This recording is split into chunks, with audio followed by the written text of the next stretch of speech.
Hey, all, Scott here, inviting you to check out Modern Times Magazine at moderntimesmagazine.com. It's a great little independent publication out of Phoenix, Arizona, featuring unique views on economics, politics, foreign policy, sports, and music, with great art scene coverage and fiction writing as well. That's Modern Times Magazine at moderntimesmagazine.com. All right, y'all, welcome back to the show. I'm Scott Horton. This is my show, The Scott Horton Show. We're on the Liberty Express and at scotthorton.org. Find all my interview archives there. More than 3,000 of them now, going back to 2003 at scotthorton.org. And you can follow me on Facebook, Twitter, and YouTube at /Scott Horton Show. Now, thank goodness Kate Gould is up there on Capitol Hill representing the Peace Lobby, the Friends Committee on National Legislation. That's fcnl.org. And she is their head lobbyist there. Welcome back to the show, Kate. How are you doing? I'm doing great. Great to be back with you, Scott. And just a quick clarification. I'm the head lobbyist on Middle East policy. So I was just going to say that because I remembered it as soon as I was done getting it wrong.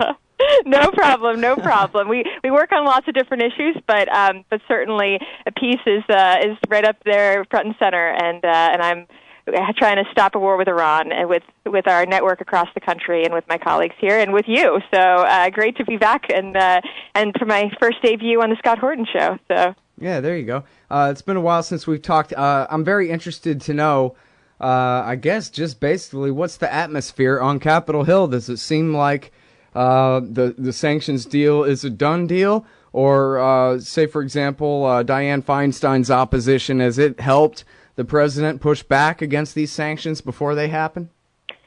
Definitely. Things are moving so quickly here, and I've been hearing from Hill offices, they are getting slammed with phone calls against the sanctions bill like never before. So it really is a fight on sanctions that we've never seen here. Usually, yes, that sanctions often have been a done deal, and they've passed unanimously. This is very different, and even some of the supporters of the sanctions bill are really walking back and saying, although they co-sponsored it, they don't want to see it go to the floor. I mean, yeah, certainly the stakes have never been higher. The president, Dianne Feinstein, the U.S. intelligence community, we have people on the right and the left and validators from the U.S. and Israel who have said if these sanctions pass Congress, then that will cause the talks to just fall apart. It will collapse the ongoing negotiations, and then we're on a path toward war. And where right now we're actually on a path to get this thing solved peacefully. Great. All right. So now, tell me about Dianne Feinstein. She gave this big speech. Was it yesterday or the day before? It was yesterday, exactly. Okay, so tell me all about that. Yeah, well, I think she really threw down the gauntlet. She explained that if we go for these sanctions, then she actually, her quote is, passing additional sanctions now would be a march toward war. The administration has also said that. The spokesperson for the National Security Council has said if Congress passes this bill, it will be proactively taking an action that will make diplomacy less likely to succeed. And then she went on to say, look, if members of Congress want to take military action, they need to be upfront about it with the American public and say so. Otherwise, it's not clear why any member of Congress would support a bill that possibly closes the door on diplomacy.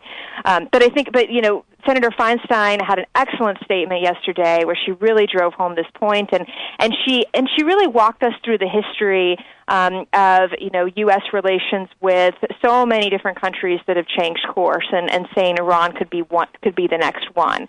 Talking about Japan, about World War II, about Germany, about South Africa, shedding its history of apartheid, about all this long list of countries that were pursuing nuclear weapons, and then they reversed course. So she was making the point that, look, things can change if you want them to, if you pursue the right diplomatic actions to make that happen. And now we're really at a turning point with Iran. We can, that this is the place where we can see the hinge of history move, and that unfortunately there are senators who want to just shut that down and shut down this tremendous, unprecedented opportunity for improved relations between the U.S. and Iran. Mm-hmm. Well, you could see why Nixon arranged all the China opening in secret and just kind of surprised everybody with it all of a sudden, Right, exactly. I mean, once you get Congress involved in this mess, you already see them there. There's different resolutions and proposals to legislate a final deal. I mean, rather than actually leaving this to our negotiators, who've actually been doing a great job. So it's ridiculous, and unfortunately, it's one thing, of course, for Congress to weigh in and say what they think are some, helpful suggestions here on the diplomatic process, but instead, they're actually working to violate the letter of and the spirit of the Geneva Accord that was reached, and just shut down these talks entirely. Mm. Well, and you can tell who's the bad guys in this because they're the ones who are lying and pretending, oh, yeah, of course, we're only doing this because we're trying to strengthen the president's hand as he's begging us not to do it. As the official position of the CIA and everyone who's considered it in the world is that this is meant to sabotage the deal. There's a 90-something plus % chance that it would sabotage the deal if they were able to override the president's veto, for example, something like that. Right. I mean, and Congress actually went to the intelligence community and said, we want to know what you think and what your assessment is of the sanctions bill and what would happen if we passed it. And they came right back at him and said that it would likely collapse negotiations. And that's the assessment that you're hearing from so many, national security establishment figures, from Brzezinski to Scowcroft, on. And they've been saying, Madeleine Albright, there's a long list of folks coming out on this, coming out of the woodwork and saying that this would just be disastrous. And it's interesting because now the tone has really changed. And I think, that's back to your point about how things have changed on the Hill. I think it's not a done deal. And you've seen first the proponents of new sanctions, like Senator Menendez. He was against this Geneva Accord altogether. He was against a nuclear deal with Iran. Well, now he's for it, and the argument that he's making, that he's trying to make, is that this sanctions bill would help along. Yeah, exactly. Would strengthen the president's hand, would strengthen the position of the United States in the negotiations. He's saying this would actually help the deal, where, of course, the deal itself says no new sanctions of any kind, and that would be a violation. Well, let me ask you this. What about Harry Reid? He's going to be wishy-washy at best on anything. Did Dianne Feinstein move him at all? Because he was on board for this, no? So, yeah, Senator Reid's position has been... And I meant to say majority leader of the Senate, Harry Reid, for everybody just tuning in. Yeah, exactly. So he has taken, some interesting positions on this. I think it was right before the holidays, he said, when Congress comes back, right before the Thanksgiving recess, he said that right when the Senate comes back, they'll be pushing forward on new sanctions. And then fortunately, he delayed those after the deal was struck. So I think, and then after the deal was struck, he did say something positive about it, which is good. He's obviously in a tough position in that he's getting a lot of pressure, tremendous pressure from the co-sponsors of the bill. I should say, for this Senate sanctions and saber-rattling legislation, there are 59 co-sponsors. So we're one away from getting filibuster-proof support, and we're only 8 away from getting veto-proof support. So while the president has said they would veto this, then the question is whether there's going to be enough support. And I think this is really what's going to define, Majority Reid's calculation, is whether there is veto-proof support to sustain that kind of, the president's veto. So I think that's really, what he needs to hear from his other senators, and certainly, actually, Senator Feinstein's really been a champion on this for a while now, and so she's one of the people who's spoken out against this, and she's one of 10 chairs of Senate committees who've signed a letter to Reid saying, don't do this, don't push these sanctions, and citing the intelligence estimate that says the same thing. We now have all the Republicans in the Senate co-sponsoring this legislation, except for Senator Paul and Senator Flake.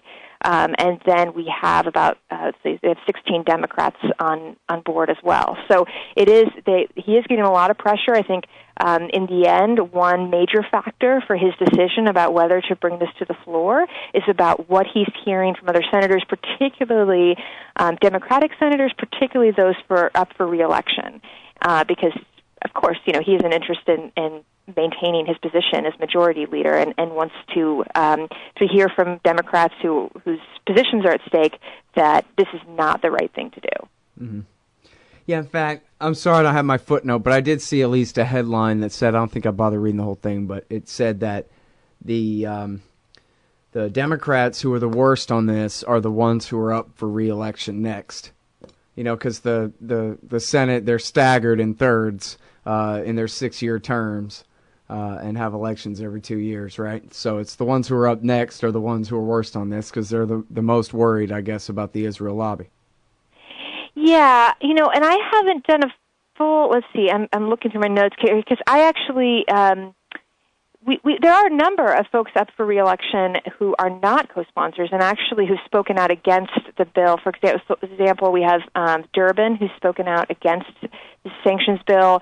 And then we have, and Merkley has spoken out against it. He's also up for re-election. And then there are a number of these folks who haven't made a decision yet. So for Minnesota, both Senators Franken and Franken is up for re-election, and then you have Markey. So I mean, particularly for those. But what's interesting is even those who as putting on my advocacy hat, which I'm always wearing, but it's important for everyone with senators to reach out to their senator on this one, because even those who've already co-sponsored can still whisper in Reed's ear, don't do this, don't push it to the floor. I co-sponsored because I wanted to get points from special interest groups, but I actually don't want this to happen. I mean, I think that's obviously that's not what we want for it.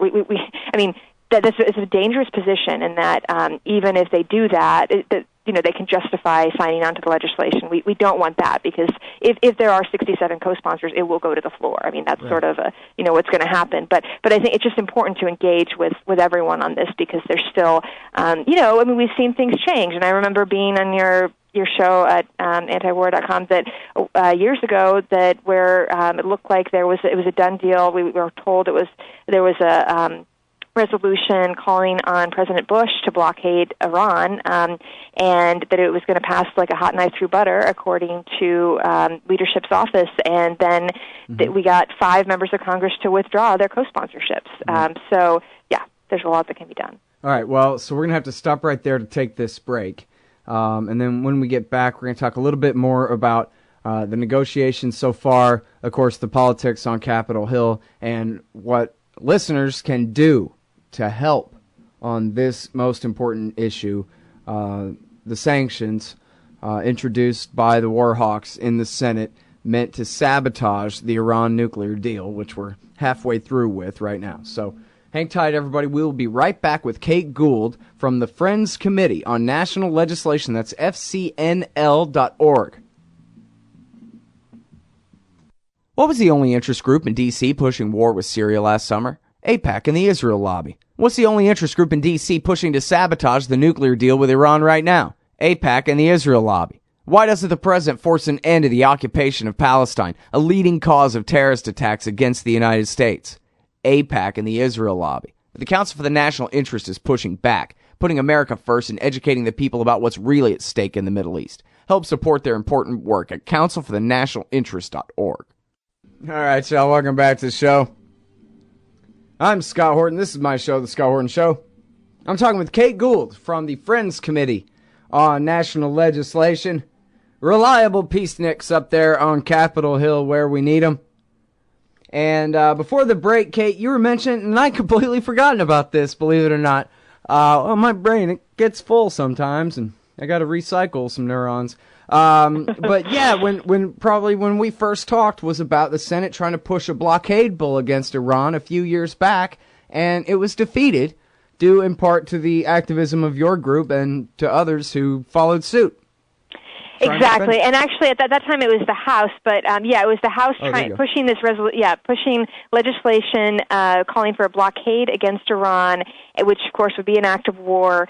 And it was calling on the Bush administration to do this, and then it was supposed to pass, like a hot knife through butter, just on the suspension calendar, which is only for items that are supposedly not controversial at all, and just supposed to sail through, no objections at all. And then we actually had 5 members of Congress withdraw their co-sponsorship because of this groundswell of grassroots action. Right.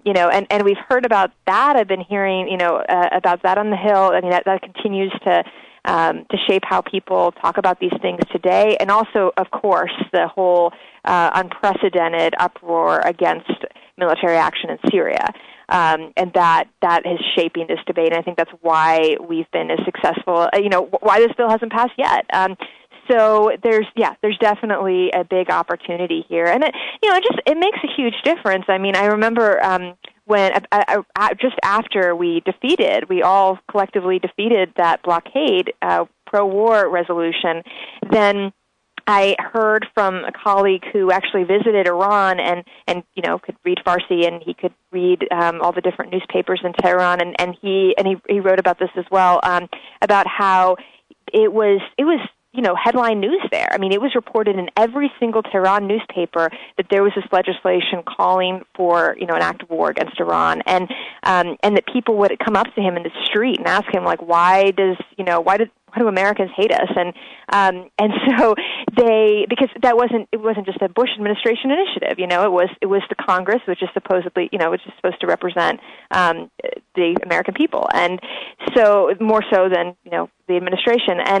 And then when this was defeated, then that, made people happy. I mean, it changed the atmosphere. It changed how people thought about the U.S. I mean, those things really matter, and particularly when you're talking about these two countries that, have been at war with words, or in a Cold War for more than 30 years, then this has the potential to ratchet up tensions and get us on a path toward war, or to cool down tensions and get us on a path to, more mutual understanding and working these things out without violence. So there's, this is just it has far-reaching impact. Mm-hmm. All right, now, I think a lot of the reason that a lot of people don't pay attention to politics at all is because they feel completely powerless about it. And me, I feel completely powerless about it, but I'm kind of just stuck like this anyway, and I'm just going to complain about it, no matter what.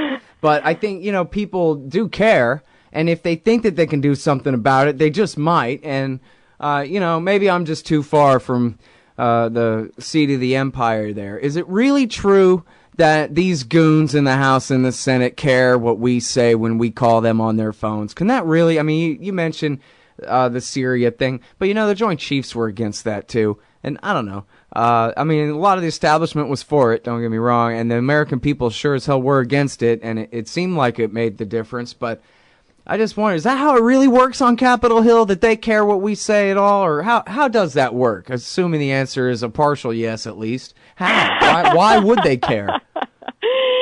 I mean, it all comes to who can buy them TV ads, right? Because that's what's going to determine who votes for them, not the issues. Well, I would definitely contest that. I mean, I think we saw from the last election, there was, we saw...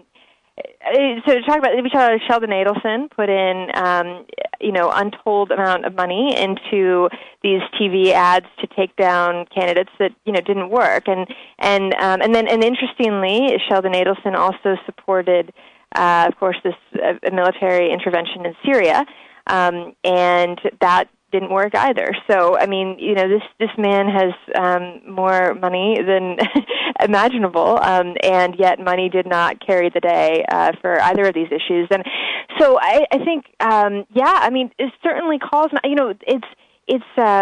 we talk a lot about these different, special interest lobbies that have such a huge impact. And yes, I mean, in part they have that because of their work on raising money for different candidates. But I think what I keep hearing more importantly is just how the perception of kind of what kind of weight they carry within different communities, and whether and the way that members of Congress can get a read on that is in part through calls, through what is the buzz, and that's why, I mean, I talk to staff all the time and who say, look, their members come in and before a vote, I mean, where they have back-to-back votes and they're coming in, to the office briefly, and they ask the staff, okay, what's the buzz here? Like, what's where are the calls leaning? I mean, they just want to get a sense before very often, members of Congress make their decisions like while they're walking, to the floor to vote. I think, it happens a lot, and so those the ways that constituents can impact the calls, the emails coming in, the volume of that, the letters to the editor. I mean, all these things are definitely noticed, and we, we hear, especially on this issue. I mean, we hear from offices they start telling us, even before we ask them, they tell us what the calls are like, what the ratio is, and there are a lot of offices where they're being just bombarded with calls against the sanctions bill, and then there are offices where they're about even, and they tell us that they need more calls on one side or to make a difference. Mm-hmm. So you heard it, folks. I mean, there you go. It's it may be background noise, but it's important background noise, even if it's reduced to just that. And after all, it's not like AIPAC is taking the week off. They're showing up no matter what, correct? Oh, yeah. I mean, and I think this is often, you often see this where it's the people who believe in political engagement that are often, the most effective, and they actually, they're organizing calls. They in other words, it's not a matter of necessarily who has right on their side, but who gets the work done. Definitely. And I think it's also, it's often it's not a matter of where public opinion is. It's about who gets the work done. So it's about, it's a very small group still, unfortunately, of the American public who've ever, made a phone call to their congressional office. And so it's really important that, it's a vocal minority that obviously has a lot more sway than, the overwhelming majority. So, but of course, the overwhelming majority can join that vocal minority by making a call and letting people know. I mean, I think like with Syria, I think there are members who are just undecided on this issue, and so that's really where constituent input can just play a key role. Mm-hmm. Yeah, during the Syria thing, Alan Grayson, who's been a pretty reliable supporter of Israel over the years in Congress, he was asked, well, what about AIPAC? Because they were, lobbying hard, of course, for the war in Syria at the time, virtually alone. And he said, look, AIPAC is one thing, but up against the will of the American people, hey, forget about it. That's it. The American people win. So and in fact, he was taking the opportunity to lead on that issue, to get out in front of our parade and say, yeah, that's right, Americans, we're against this thing together, aren't we? Vote Grayson. Exactly. Yeah, right, exactly. I mean, he was a great champion on this cause, and he said that AIPAC has issued a statement that they're in favor of the attack. I'm just looking at it, but it said, but at this point it's not relevant because the public is engaged, the public's paying attention, the public's against this, So, I think that's right. I mean, people are talking about, during the Syria debate, I mean, people were just constantly talking about the calls, and when we would walk into offices, I mean, just every office, every congressional office that we'd walk into, we would hear these calls. I mean, and it's amazing to be able to lobby with that kind of entry into the office, right, where you're hearing just the staff assistant pick up the phone and say, okay, you're another call, against military intervention, and tap it down, and then I'm called in to then go meet with the staffer. I mean, that's very powerful, and a way that we can help represent this the wider U.S. public who's against that U.S. war and against this U.S. war against Iran. Yes, and especially since it's all so unnecessary, and this nuclear deal could be such a huge first step toward, I mean, I guess the first step's already been taken. This could be a huge second step toward really normalizing relations and ending our Cold War with them. And it's certainly the most important, decision that's been made along these lines, one way or the other, in a long, long time, Exactly. I mean, is this, and to put it, the other way, I mean, if this fails, if we cannot protect this deal from Congress, then, we're talking about a dark future where it's going to be hard to get diplomacy center stage again as the policy that we're pursuing. I mean, we're seeing, we saw in Geneva, I mean, we're talking like 23-hour negotiations, and that kind of intensity, that's just unprecedented for this administration, and I think, for quite some, that's very rare and just sort of, I would say, likely for U.S. history, U.S. diplomatic history. I mean, this is an extraordinary amount of effort that's being put into this, and we have to protect it and make sure. Yeah, that the hardliners are certainly on both sides feeding off each other, so the doves have got to speak up and speak up as loudly as those who are full of the worst and passionate intensity. All right, thank you very much for your time as always, Kate. It's good to talk to you again. Okay, great talking with you. Bye, Scott. All right, everybody, that is Kate Gould from the Friends Committee on National Legislation. Help her out. Get those phones ringing up there on Capitol Hill so that when she walks in, you're the background noise. Yeah, what she said. That's fcnl.org. Hey, I'll Scott Horton here for cashandthecoins.com. So you want to buy some Bitcoins? Cashandthecoins.com makes it easy and 100% anonymous. Just deposit the money into their account at any Bank of America, Wells Fargo, or credit union with shared branching, and then just email them a picture of the receipt with your Bitcoin address and you get your Bitcoins. A simple, clean, anonymous way to get Bitcoins. In a tough, competitive new market, cashandthecoins.com has the advantage. A great system and great customer service to keep you coming back. That's cashandthecoins.com. Hey, y'all, Scott here. So you made a little bit of money in this horrid economy only to find that the Fed has more or less outlawed saving. So into the treacherous waters of the stock market bubble you go. But how to make a little money without too much risk of losing it all? Check out wallstreetwindow.com. Mike Swanson is a successful former hedge fund manager who opens a very real window into his main account, updating his subscribers on the facts of and the reasoning behind all his market moves. Follow along on paper or with real money and see what happens at wallstreetwindow.com. Hey, Al Scott Horton here to tell you about this great new book by Michael Swanson, The War State. In The War State, Swanson examines how Presidents Truman, Eisenhower, and Kennedy both expanded and fought to limit the rise of the new national security state after World War II. If this nation is ever to live up to its creed of liberty and prosperity for everyone, we are going to have to abolish the empire.